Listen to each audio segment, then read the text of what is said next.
अस्सलाम वालेकुम जी, कैसे हैं आप सब।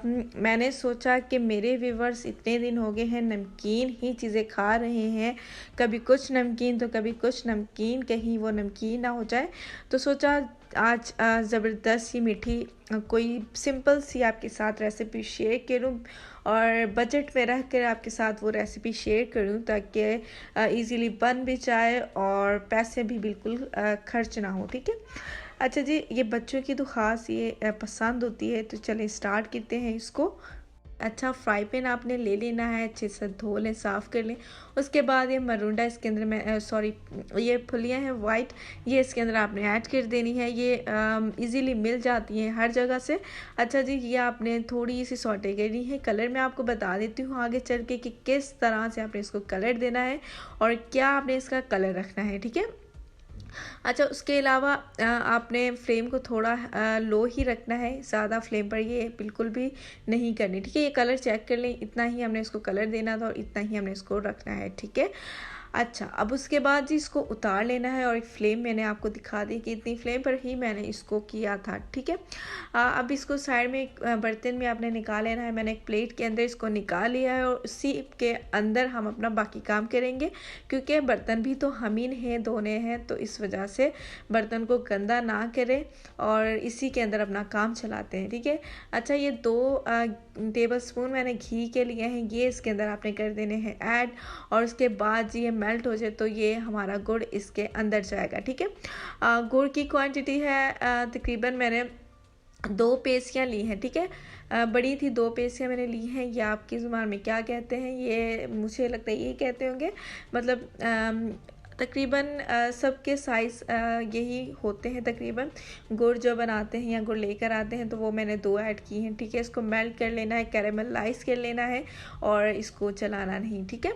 अच्छा, ये जब तक मेल्ट हो रहा है आप जाकर जल्दी से मेरे चैनल को कर दीजिए सब्सक्राइब, क्योंकि ये इससे मुझे ये पता लग जाता है कि आप मेरी रेसिपीज़ को देख रहे हैं, मेरी मेहनत को सराह रहे हैं, तो मुझे थोड़ी सी मिल जाती है हिम्मत। ठीक है। अच्छा जी, ये मेल्ट हो रहा है और इसको आपने मीडियम टू लो फ्लेम पर ही इसको आपने कर लेना है मेल्ट। और मेजरमेंट का ख़ास ख्याल रखिएगा, ज़्यादा गुड़ ना ऐड कीजिएगा, जितनी आपकी वो जो फलियाँ थी उतनी ही आपने ये मेल्ट कर लेनी है। ठीक है। अच्छा, ये देख लें जी, ये मेरी मेल्ट हो गई है तकरीबन। कलर चेक कर लें, वही गुड़ वाला कलर है, मैंने हल्की आग पर ही किया था। तो इसके अंदर जल्दी से हम कर देंगे अपनी फुलियाँ ऐड और इसको अच्छे तरीके से कर लेंगे और हिला लेंगे। ठीक है। और ये जल्दी जल्दी से हिलाएं और ताकि हम अपने बर्तन के अंदर ऐड करें, क्योंकि ये जल्दी से ये जम जाता है। और मैं आपको यहाँ पर बता दूँ कि मैंने जो फ्लेम है ना वो कर दी थी बंद। ठीक है। यहाँ पर आपने फ्लेम कर देनी है बंद, क्योंकि वो नीचे ना लग जाए और जल्दी जल्दी से इसको हमने कर देना है एक दूसरे के साथ समझे समेटना है। ठीक है। ताकि गुड़ जो है वो सारा इन फुलियों के ऊपर लग जाए। ये इनफ होता है गुड़। ठीक है। इतना आपने डाल लेना, इनफ होता है। और सबके ऊपर आप देख लेंगे लग रहा है, तो हमें ज़्यादा कम करने की इसमें ज़रूरत नहीं है। मैंने क्वांटिटी आपको तकरीबन सही बताई है। जितनी अगर आप ये फुलियाँ लेंगे, मेरी आपने देख ली थी तकरीबन मैंने 1.5 कप लिया था। ठीक है। वो जो कटोरी का हिसाब अगर आप रखते हैं ना या प्याली का हिसाब रखते हैं, तो एक प्याली आपने बड़ी ले लेनी है या एक कटोरी आपने ले लेनी है, उसके हिसाब से ही मैंने ये ऐड किया है। जल्दी जल्दी से इसको हिला लें और ये देखें जी, तकरीबन मेरा सारा मैंने इसको मिक्स कर लिया है और अच्छे तरीके से ये मिक्स हो गया है और ये एक दूसरे के साथ चिपक भी गया था। ठीक है। अच्छा जी, ये देखिए मैंने प्लेट के अंदर निकाल लिया है। अब देखिए मैंने आपको बता दिया है और मेरे टाइटल पे आपने पढ़ना है पढ़ लिया है कि मैंने सांचे के अंदर इसको नहीं बनाना है, क्योंकि सांचे की वजह से ना परेशान होते हैं कि अब सांचा कहाँ से लेके आए, और सांचे में से निकालने के बाद जो फिर वो उसका हश्र ख़राब हो जाता है तो वो अच्छे से नहीं बन पाती हैं कई लोगों से, तो इस वजह से। ठीक है।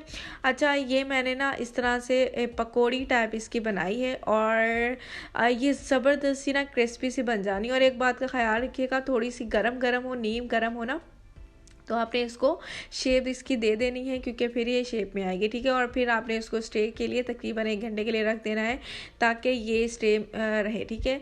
और ये देख लें जी, ये मैंने जैसे प्लेट में डाली थी ना, वो तब भी हुई थी, पर मैंने इसको खुद अपने हाथों से भी शेप दी है, जैसे पकौड़े होते हैं उस तरह से मैंने इसको शेप दे दी है, ठीक है।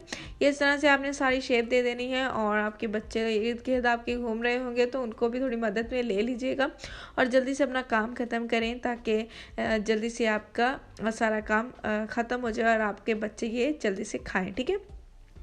अच्छा जी, ये मैंने बना ली थी, ये देख लें, ये शेप में मैंने सारी बना कर रख ली थी और रेडी थी, और मैंने इसको थोड़ा सा स्टे दे दिया था। और फिर मैं अपने बर्तन के अंदर निकालती हूँ और आपको दिखाती हूँ जी। ज़बरदस्त सी ये आपकी मरुंडे की रेसिपी आपके लिए जो मैंने आज बनाई है। बिल्कुल मेहनत, बिल्कुल कोई रॉकेट साइंस नहीं है, बिल्कुल मेहनत वाला काम नहीं है। अपने बच्चों को हेल्दी चीज़ खिलाएं और उनको हेल्दी रखें। अपनी आँखों के सामने बनाई हुई चीज़ पर एतमाद होता है। मुझे उम्मीद है कि रेसिपी आपको पसंद आई होगी और आप मेरी हर रेसिपी को पसंद करते हैं। तहे दिल से आप लोगों का शुक्रिया कि आप मुझे देखते हैं, और दीजिए इजाज़त मुझे। और अपना बहुत सारा ख्याल रखिएगा, अपने बच्चों को इसी तरह की हेल्दी रेसिपीज़ खिलाएं। अल्लाह हाफ़िज़।